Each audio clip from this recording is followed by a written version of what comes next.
लोकसभा चुनाव की तारीखें नजदीक आते ही राजनीति में हलचल मचना शुरू हो गया है। उत्तर प्रदेश के फतेहपुर जिले में सपा के राष्ट्रीय महासचिव विशंबर निषाद ने बीजेपी पर प्रहार करते हुए कहा कि बीजेपी सबसे बड़ा और सबसे ज्यादा झूठ बोलने वाली पार्टी है।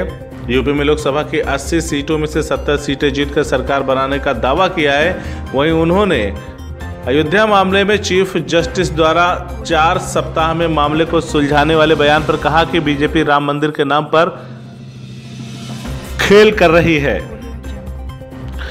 लोग पहले कहते थे कि केंद्र में सरकार आ जाए तो राम मंदिर बनाएंगे, लेकिन केंद्र से लेकर प्रदेश तक इन्हीं की सरकार आ गई है, लेकिन राम मंदिर नहीं बना पाई। जबकि मामला कोर्ट में है तो कैसे राम मंदिर बन पाएगा। प्रधानमंत्री चीफ जस्टिस के घर पहुंच जाते हैं और सिर्फ झूठ बोलकर जनता को बरगला रहे हैं। वहीं उन्होंने राफेल की फाइल गायब होने के सवाल पर तंज कसते हुए कहा कि देश के चौकीदार के यहाँ चोरी हो जाए तो किसे दोषी माने। अगर किसी मोहल्ले में चोरी हो जाती है तो कोतवाल जिम्मेदार होता है, और जब देश के चौकीदार के यहाँ फाइल चोरी हो जाएगा तो किसे जिम्मेदार माना जाएगा। जो महागठबंधन हो रहा है उसका क्या प्रभाव पड़ेगा आगामी चुनाव में। 2019 के लोकसभा चुनाव में विशेष तौर पर उत्तर प्रदेश में हम 80 में 70 सीट कम से कम जीतेंगे और भारतीय जनता पार्टी का सूत्र साफ होगा, क्योंकि प्रदेश की जनता जान चुकी है कि जो इन्होंने 2014 में वादा किया था कि हम काला धन वापस लाएंगे, 15-15 लाख सबको देंगे, नौजवानों को 10 करोड़ रोजगार देंगे 5 साल में 2 करोड़ के हिसाब से, और नोटबंदी से इन्होंने कहा था कि नकली करेंसी ख़त्म होगी और नक्सलवाद ख़त्म होगा। मैं समझता हूँ कि इतिहास में अगर 2014 से अब तक का देखा जाए आंकड़ा, तो जितना युद्ध में नहीं हमारे सैनिक शहीद हुए, उतना 2014 से 2019 तक सीज फायर उल्लंघन में हमारे सैनिक शहीद हुए हैं। और जो भी घटनाएं हो रही हैं हमारी धरती पर हो रही हैं, हम सेना को बधाई देंगे कि उन्होंने उनके यहाँ बमबारी करके उनको थोड़ा डरवाने धमकाने का काम किया। उससे थोड़ा दबाव में ये लोग आए हैं, और जहाँ तक हमें सूचना है, जो हमारे कमांडर अभिनंदन जी को उन्होंने छोड़ा तो वो एक जिनेवा के समझौते पे किया और अमेरिका के दबाव पे किया।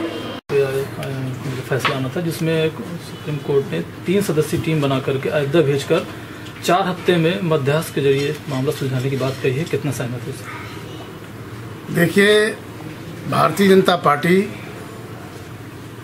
हमेशा ये कहती रही है, रामलला हम आएंगे, मंदिर वहीं बनाएंगे, तारीख नहीं बताएंगे। इन्होंने कहा था कि जब हमारी केंद्र में सरकार बहुमत पे आएगी, प्रदेश में बहुमत की सरकार आएगी, तो हम मंदिर बनाएंगे।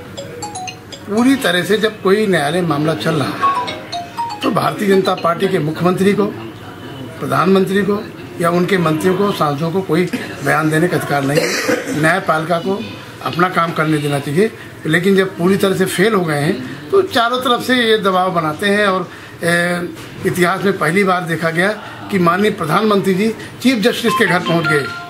किसी राफेल वाले की एक मामला आने वाला था, तो कहीं ना कहीं से ये न्यायपालिका को भी जो है प्रभावित करने का काम कर रहे हैं। ये वोट मांग रहे हैं, रैली कर रहे हैं, तो क्या इनको सिंपैथी है सैनिकों पे? तो हम समझते हैं कि भारतीय जनता पार्टी पूरी तरह से फेल है, और ये नरेंद्र मोदी जी जो है देश के नहीं दुनिया के सबसे ज़्यादा झूठे प्रधानमंत्री हैं, और ये जाने वाले हैं। अब इनका समय आगे जब दीपक बुझना होता है तो बड़ी तेज़ से जो है तो उसकी लौ जाती है, तो अब बड़ी तेज़ से लौ जा रही है, दौड़ रहे हैं जल्दी जल्दी की आचार संहिता के पहले रैलियां कर लें, तब इनका अंत होने वाला है। अब आगे समाजवादी पार्टी, बहुजन समाज पार्टी और उनके सहयोगी दलों की केंद्र में सरकार महागठबंधन राइफल की फाइल मंत्रालय से गायब है, किस तरह आप मान रहे हैं? देश के सुरक्षा से खिलवाड़ या अब राहुल जी ने तो एक नारा दे दिया कि प्रधानमंत्री चोर है, चोर के घर में चोरी हो गई, सरकार के घर में चोरी हो जाए। तो हम समझते हैं कि अब सरकार या प्रधानमंत्री जी चोरी के चोरी करा रहे हैं, सीना चोरी कर रहे हैं। इससे बड़ी फेल सरकार कौन हो सकती है कि सरकार की गांव में किसी की चोरी हो जाए, शहर में चोरी हो जाए तो कहते हैं भाई कोतवाल की कमी रही। अब ये सबसे बड़ा चौकीदार है, चौकीदार घर में चोरी हो जाए तो किसको कहेंगे? इसमें भी पाकिस्तान का हाथ है क्या? कि राफेल वाले भी पाकिस्तान का हाथ है? तो ये पूरी तरह से ये सरकार फेल है, इनकी कोई भी एजेंसी सफल नहीं है और ये जाने वाले हैं और जनता इनको जान गई। धन्यवाद।